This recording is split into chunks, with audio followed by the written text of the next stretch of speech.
Coaching centre हादसे की CBI जांच होगी। जी हां, दिल्ली हाई कोर्ट ने यह बड़ा फैसला सुनाया है, जहां पर कोचिंग के बेसमेंट में बच्चों की डूबकर मौत हो गई थी। अब उन बच्चों की मौत के मामले की जांच सीबीआई के हवाले कर दी गई है। बड़ी खबर आ रही है, जहां पर दिल्ली कोचिंग हादसे की जांच सीबीआई करेगी। दिल्ली हाई कोर्ट ने यह बड़ा फैसला सुनाया है। दिल्ली हाई कोर्ट ने सीबीआई को जांच सौंप दी है। दिल्ली हाई कोर्ट ने कहा कि सीबीआई का वरिष्ठ अधिकारी जांच की निगरानी करेगा, भ्रष्ट अफसरों पर गाज गिरेगी। दिल्ली हाई कोर्ट का साधारण कदम है ये।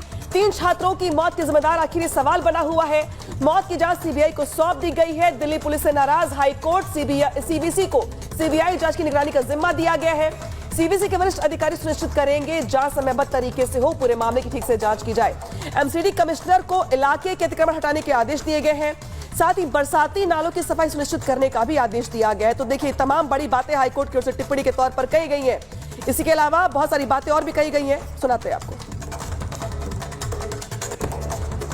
तो देखिए, आपको जानकारी हम दे रहे हैं कि क्या कुछ कोर्ट ने कमेंट किया है। कोर्ट ने एक तो सीबीआई को जांच सौंप दी, ये अपने आप में बहुत बड़ी खबर है। और जानकारी के साथ जतिन हमारे साथ जुड़ गए हैं। जतिन लगातार ओल्ड राजेंद्र नगर में भी कवर करते रहे हैं। जतिन, बहुत बड़ा फैसला है और शायद इस फैसले की जरूरत थी भी। बच्चे चाहते थे कि कम से कम पता चले गलती कहाँ हुई है, क्योंकि कोई जवाब तो दे नहीं रहा, सब जांच की बातें कर रहे हैं।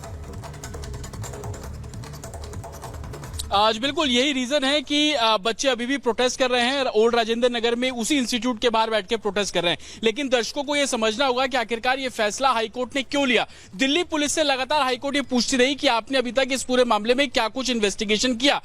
ऑन रिकॉर्ड दिल्ली पुलिस कुछ भी संतोषजनक ऐसा जवाब नहीं बता पाई जो कि इन्वेस्टिगेशन को एक नई दिशा पे दे रहा हो, या दिल्ली पुलिस कुछ ऐसा कॉन्क्रीट बता पाई हो कि इस कारण से उस बेसमेंट में पानी भरा और 3 बच्चों की मौत हो गई। हाईकोर्ट ने यह भी दिल्ली पुलिस से पूछा कि आप बताइए कि आपने सिविक एजेंसी के किन किन अधिकारियों से पूछताछ की। हालांकि दिल्ली पुलिस ने बताया कि हमने कुछ लोगों से पूछताछ की है। जब नाम हाईकोर्ट ने पूछे कि आप बताइए कि एमसीडी से वो कौन से अधिकारी थे जिनसे आप लोगों ने पूछताछ की, किसके स्टेटमेंट दर्ज किए, तो दिल्ली पुलिस ने बताया कि ऑन रिकॉर्ड ऐसा किसी का भी जो स्टेटमेंट है वो ऑफिशियली तौर पर दर्ज नहीं किया गया। ये सबसे बड़ी वजह थी जो कि हाईकोर्ट ने इस पूरे मामले की जांच जो है वो सीबीआई को सौंप दी। साथ ही सीबीआई अब इस पूरे मामले की इन्वेस्टिगेशन तो करेगी, लेकिन सीवीसी के एक वरिष्ठ अधिकारी इस पूरी इन्वेस्टिगेशन को मॉनिटर भी करेंगे। सिर्फ दिल्ली पुलिस ही नहीं बल्कि दूसरी एजेंसी, चाहे वो दिल्ली फायर सर्विस हो, उनसे यह पूछा गया कि जब आप एनओसी देते हैं तो किस किस जो आपके एसओपी है उसके बारे में बताइए। इस इंस्टीट्यूट को जब आपने एनओसी दी थी तो क्या आपने फिजिकली तौर पर चेक किया था वो अधिकारी कौन है जिनके साइन उस एनओसी पर है? क्या सिर्फ एनओसी देने के बाद आप लोग दोबारा से इंस्पेक्शन नहीं करते इस पूरी इमारत की? तो ये तमाम ऐसे सवाल थे जिसको लेकर हाईकोर्ट बिल्कुल भी संतुष्ट नहीं था, और यही वजह था कि हाईकोर्ट ने इस पूरे मामले की जांच सीबीआई को जो सौंपने के निर्देश दे दिए। लेकिन दूसरी तरफ आप इस पूरे मामले को देखेंगे तो अब एमसीडी के ऊपर भी पूरा दारोमदार है। एमसीडी को यह हाईकोर्ट द्वारा निर्देश दिए गए हैं कि जितना भी इंक्रोचमेंट है उस इंक्रोचमेंट को आपको हटाना होगा। और आप बताइए कि इस हादसे के बाद जब ये पूरा वाकया शनिवार को हुआ, उसके बाद से आप लोगों ने किन किन जगहों पे क्या इंक्रोचमेंट हटाया? लगातार बारिश हुई, उस हादसे के बाद दोबारा बारिश हुई और उसी ओल्ड राजेंद्र नगर उसी इंस्टीट्यूट के बाहर पानी कई फीट भरता नजर आया, तो आपने कोई काम नहीं किया। तो ये ऐसी सख्त टिप्पणियां हाईकोर्ट द्वारा की गई है। हालांकि यहाँ पर यह भी इतना तय है कि अब इस जांच की जद में तमाम विभाग भी आएंगे जो अब तक पल्ला झाड़ते रहे जिम्मेदारी से अपने।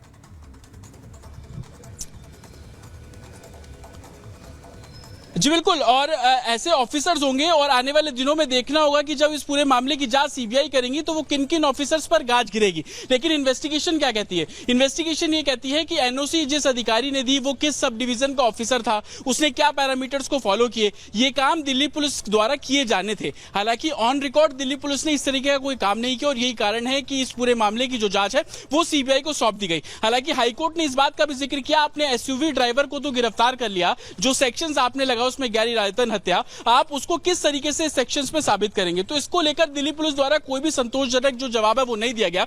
और यही कारण था कि कल सेशन कोर्ट ने उस मनोज एक तरीके से जो एसयूवी का ड्राइवर था उसको जमानत भी दी, और ये हालांकि बोला कि आप गवाहों से संपर्क नहीं करेंगे और जो भी टर्म्स एंड कंडीशन है उसको जोड़ते हुए लगाया। लेकिन हाईकोर्ट ने ये सख्त नजरिया इस लिहाज से भी है क्योंकि एक हफ्ता बीत जाने के बाद भी स्थिति जैसी की तैसी बनी हुई है। एक और बारिश दिल्ली में होती है, उसके बाद वैसी ही तस्वीर ओल्ड राजेंद्र नगर ही नहीं रहे हैं कि एक हफ्ता बीत जाने के बावजूद स्थिति जस की तस है। अभी भी बारिश जब हो रही है तो पानी वहां भर रहा है। जिस बात का आपने जिक्र किया, कोर्ट ने बकायदा कहा कि आप एक राहगीर को तो गिरफ्तार कर लेते हैं, लेकिन ये तय नहीं हो पाता कि एमसीडी के किस अधिकारी ने यहां गलती की, क्यों जांच नहीं हुई। जब शिकायत भी मिली थी, एक छात्र ने 1 महीना 2 दिन पहले शिकायत भी की थी, इन तमाम सवालों का जवाब नहीं दे पाया कोई।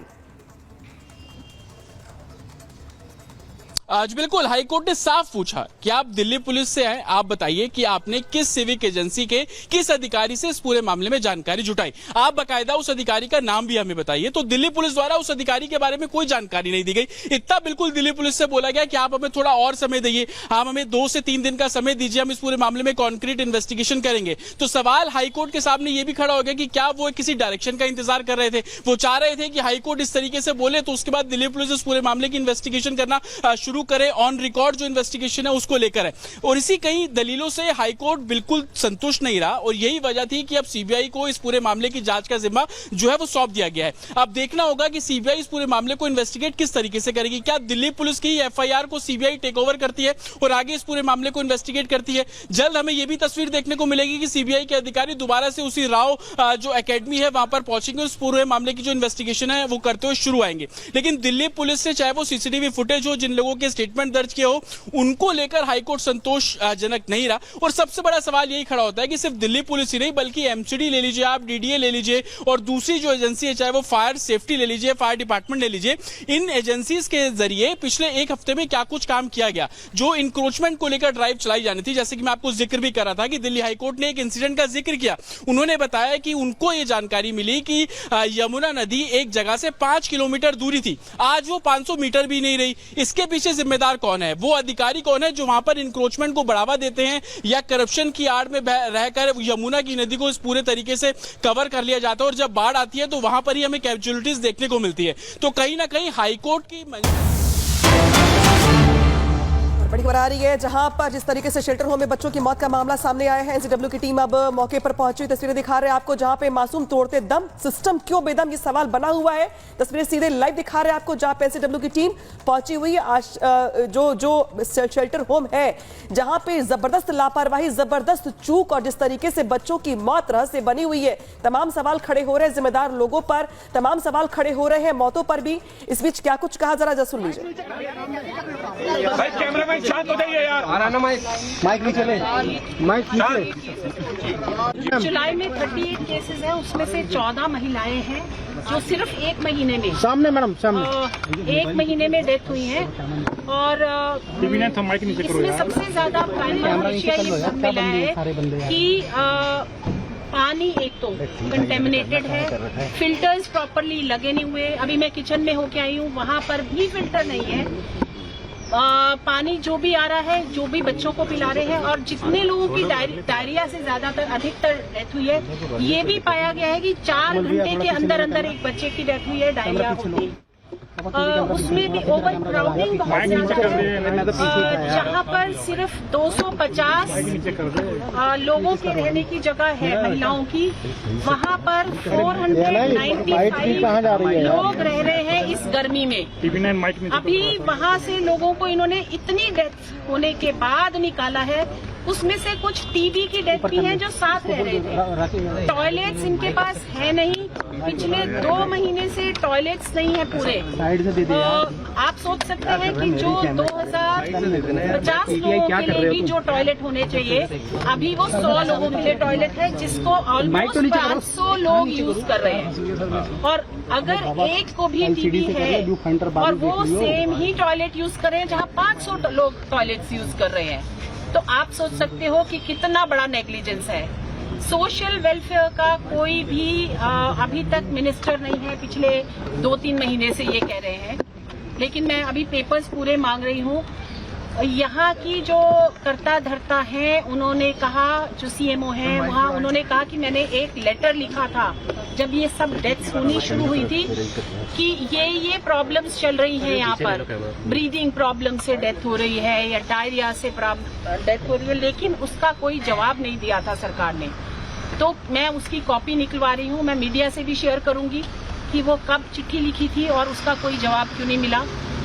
जो यहाँ पर एडमिनिस्ट्रेटर अपॉइंटेड है वो उनके पास एडिशनल चार्ज है, तो हफ्ते में वो केवल एक बार आ सकते हैं। एंट्री और आउटसाइड जाने के लिए कोई रजिस्टर प्रॉपर्ली मेंटेन नहीं है। कौन अंदर जाता है कौन बाहर आता है उसमें लिखा ही नहीं हुआ रजिस्टर में। कोई बायोमेट्रिक अटेंडेंस नहीं है। जो लोग रखे हुए हैं जिनको ये दीदी कहते हैं या जो भी ध्यान रखती हैं, they are not trained properly. उनको बस नौकरी पे रख लिया गया है और नौकरी पे ट्रेनिंग होती है, जबकि बच्चों को स्पेशल अटेंशन की जरूरत है, महिलाओं को स्पेशल अटेंशन की जरूरत है क्योंकि वो मेंटली चैलेंज्ड हैं।